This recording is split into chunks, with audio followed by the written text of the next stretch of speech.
মৌনী অমাবস্যার দিন শ্যামসুন্দরী মায়ের জন্য নিজের হাতে এত সুন্দর উপহার সাজিয়ে নিয়ে গিয়েও শেষ পর্যন্ত মায়ের দর্শন না পেয়ে খালি হাতে ফিরে আসতে হলো। কাল শ্যামসুন্দরী মায়ের মন্দিরে আসলে ঠিক কি হয়েছিল সবটাই আজ তোমাদের বলবো। তোমরা তো সবাই জানো শ্যামসুন্দরী মাকে বলা হয় জীবন্ত কালী, আর মাকে নাকি 5 বছরের বাচ্চা রূপে পুজো করা হয়। তাই মৌনী অমাবস্যার দিন সকাল সকাল স্নান করে আমি বসে পড়েছিলাম মায়ের সমস্ত প্রিয় খাবার দিয়ে একটা ট্রে সাজানোর জন্য। এরপর ট্রে সাজানো কমপ্লিট করে আমরা মনে অনেক আশা নিয়ে বেরিয়ে পড়ি শিয়ালদার উদ্দেশ্যে মায়ের দর্শনের জন্য। শিয়ালদা থেকে কিছুটা হেঁটে গেলেই কিন্তু মায়ের মন্দির। মায়ের মন্দিরটা আসলে কোথায় সেটা কিন্তু আমরা জানতাম না, তাই লোক যেদিকে হাঁটছিল আমরাও সেদিকেই হেঁটে যাচ্ছিলাম। হাঁটতে হাঁটতে মায়ের মন্দিরের কিছুটা সামনে পৌঁছে দেখি তখন থেকেই ওখানে ঝামেলা চলছিল। কি হয়েছে না হয়েছে কিছু বুঝতে না পেরে আমরা একদম মায়ের মন্দিরের সামনে চলে যাই, আর ওখান থেকে আমি নিয়ে নেই মায়ের পছন্দের ফুল। আর মায়ের মন্দিরের সামনে গিয়ে দেখি লাইনের কোনো ডিসিপ্লিন নেই, 3 দিক থেকে 3টে লাইন শুরু হয়েছে আর মাঝখানে হয়েছে অনেক লোকের ভিড়। লাইনটা কোন দিক থেকে টানছে, কোন দিক থেকে মানুষ ভেতরে ঢুকে যাচ্ছে কিছুই বুঝতে পারছিলাম না। পরিস্থিতি এতটাই হাতের বাইরে চলে গেছিল যার জন্য ভেতর থেকে অ্যানাউন্স করে জানিয়ে দেওয়া হয় মায়ের মন্দির আজকের জন্য বন্ধ। মানুষ কিন্তু ওখানে রীতিমতো মারামারি করে ভেতরে ঢুকছিল, যার জন্য এই ভিড় কোনোভাবেই সামলানো সম্ভব ছিল না। আর এরপর কি কি হয়েছিল সেটা তোমরা নিজেরাই দেখে নাও।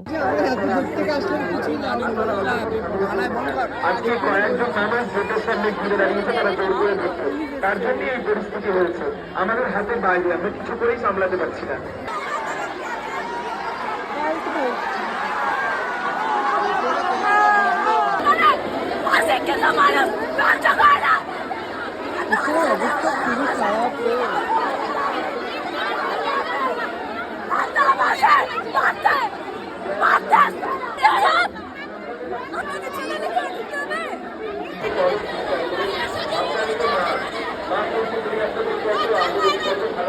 মানুষজন পাগলের মতন চিৎকার করছিল। চিৎকার করা পর্যন্ত তো ঠিক ছিল, হঠাৎ করে দেখি মায়ের জন্য আনা ডালা